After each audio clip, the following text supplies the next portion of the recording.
Hi, and welcome to Play It Loud. I hope welcome back. Happy New Year. I'm going to go somewhat off-piste with this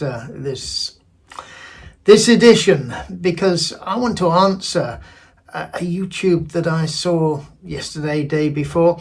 I'm sure, like me, you watch other sometimes very good YouTubers, entertaining, know what they're talking about, experts in their field. And I'm referring here to United States of Analog. He's done a lot of videos, mostly about turntables, occasionally about other hi-fi equipment, but turntables are his bag and he knows an awful lot about it. He's very entertaining, given some fabulous advice over the years, and I recommend his channel. Having said that, there's one area.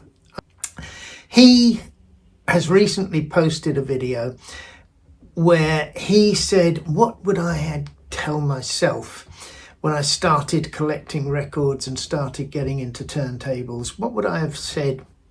I don't know if he said 50 years ago, but that's where I would be coming from. And the first thing that he said, I would wholly and utterly agree with. He said, it's the music. I'll quote Norman Maslow's station. It's the music, stupid. It's not about the kit. It's about what you're listening to. If you're into music, and I hope we all are, then that's far more important than what you're playing it on. And I'm going to give a little example here because I can remember a good few years ago now, and it was about this time of year around Christmas, and I'm making a cup of tea in somebody else's kitchen, and in the background they've got a 12-inch black and white portable TV. Remember, one of those big things that cathode ray tubes. The hairs on the back of my neck went up. I was listening to Beethoven's Ninth being played live as they brought down the Berlin Wall, and it was magical. And it was a very tiny speaker, and the whole kit cost nothing. So yes, the most important thing is definitely the music. But then we come to his second point, the point that I'm going to take up. He maintains that the most important aspect of a turntable is the cartridge. It's the needle. It's what goes through the grooves. It's what picks up those very small modulations. He says that's where it starts. That's the most important thing, and that's where you should be concentrating. And I'm going to disagree with him. I said before, I'm not a reviewer. I don't have access to lots and lots of turntables, but I've had a few. I had Thorins? I had a TD160 as my first proper turntable. And I followed that with a Goldring Lenco GL75, which if I'd have known then what I know now, I might still have instead of what you see behind me. It was a fabulous turntable. It still is a fabulous turntable, and I think they fetch a few bob on the second-hand market. So I've had a couple to start with. I had a Roxanne turntable for a while. It didn't work for me, but that's personal. It may work for you. At the time when I brought the Mitchell gyro deck you see beside me, it was really in competition only with a Lynn Sondek, and I brought the Mitchell, and that was 35 years ago, and it cost a few bob at the time, but how much will it have cost me per year since I brought it? And yes, I've upgraded it. Yes, it's had new suspension and a different mat, and I've changed the springs and various other bits and pieces, but overall the cost amortized over those number of years is much less than I've paid in amplifiers and speakers over that same period. So I think I have an idea of what you can do with a turntable and what's going to have the most effect on the sound. Okay, in my opinion, you will get the biggest bang for your bucks out of the arm, not out of the cartridge. I've had a few cartridges. My first really big expensive cartridge was a Lin cartridge going back into the 90s, maybe into the 80s. That I think was on my Roxanne deck. I've had a few since then because cartridges wear out, and I'm not going to bore you with the list. But suffice to say that a few years ago, I was able to save up and spend the best part of £1,000 on a cartridge. And I had it until the needle pretty much wore out, 3-4 years, and it was very, very good. Ben's wood cartridge. Recently, 18 months ago, I upgraded that to a Gold Note top of the range cartridge. And the difference between the two was substantial. And I'm really glad I've got what I hope will be now my lifetime cartridge. I'll have it retipped when it wears out. But in the meantime, and along the way, I've changed arms. I originally had a Riga RB300, famous arm, hundreds of thousands sold. At its price point, it is easily the best arm that you can buy. I think it's a fabulous bit of kit. And lots of people had them and modified them, including Mitchell. And the next arm that I had was a Mitchell Techno arm, which was an RB300, which they breathed on. And and they upgraded it. Not important how. They did a good job. It was an improvement on the original 300. I loved it, and I had it for a long time. Yeah, a long time. Then I came into some money. I retired, and this is my hobby. And I treated myself to an Origin Live Conqueror. This isn't an advert for Origin Live. This is... That arm had more influence over the sound quality that I was listening to than anything else I think I've probably ever done. It had a huge impact on the sound, far more than the difference in quality that I got from changing cartridges. You can only go by your own experience. So, United States of Analog, from where I'm standing, the arm is the most important piece of kit on a turntable.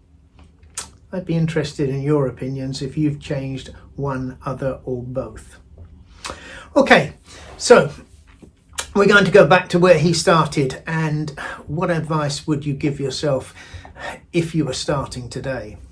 Well, if I was starting today, I think I'd be scratching my head, because in my day there was only radio or buying records. And the radio, to be honest, in my day, it was Luxembourg was pretty much the only way you could listen to rock music. So I didn't have an awful lot of choice. You love rock music, you're going to be buying LPs. Fast forward the 50 years, and today I can get fabulous music out of my phone from Spotify, Qbuzz, Kbuzz, however you pronounce it, from Tidal, from a number of other streaming sites. And the quality, particularly through headphones, is extraordinary. And the quality you can get through a streamer, through a hi-fi system, is very good. And it costs maybe £10 a month, and you get access to millions of tracks, hundreds of thousands of artists, pretty much anything you could ever want to listen to. You go and buy an LP, it's going to cost you twice as much of that at least for one single LP. You might get one for £20 odd. You're more likely to be paying £30 or more for a single record. So why would you do that? Well,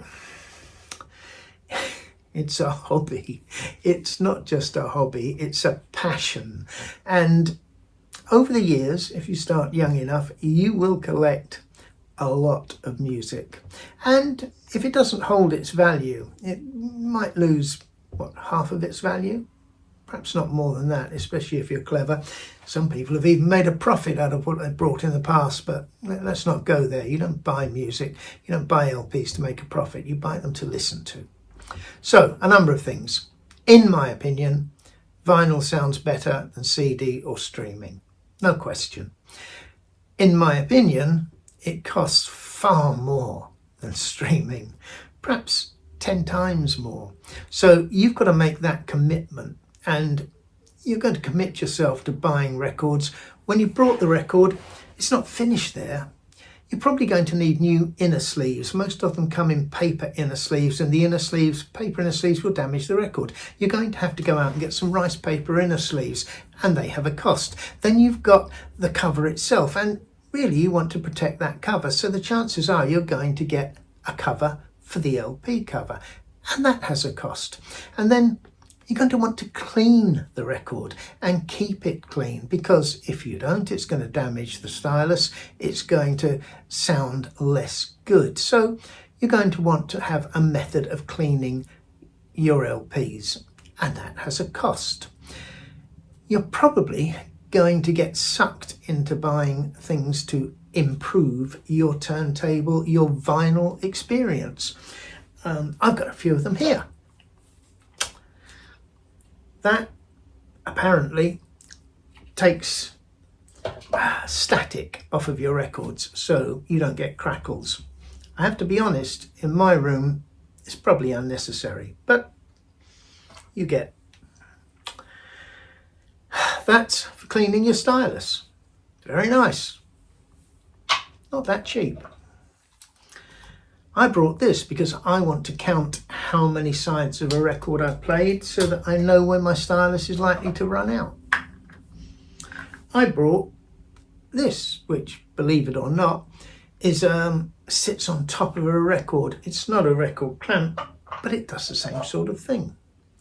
You want to make sure your arm's set up properly. You're going to need something like this, because you'll need to do work on it. You'll need to, literally work on it. And then we come to stylus mats, and there's YouTube videos devoted just to stylus mats. But a stylus mat, I think HMV will give you one, will sell you one for certainly under £10. Then you come up to this sort of thing, which costs a lot more in fact than some turntables.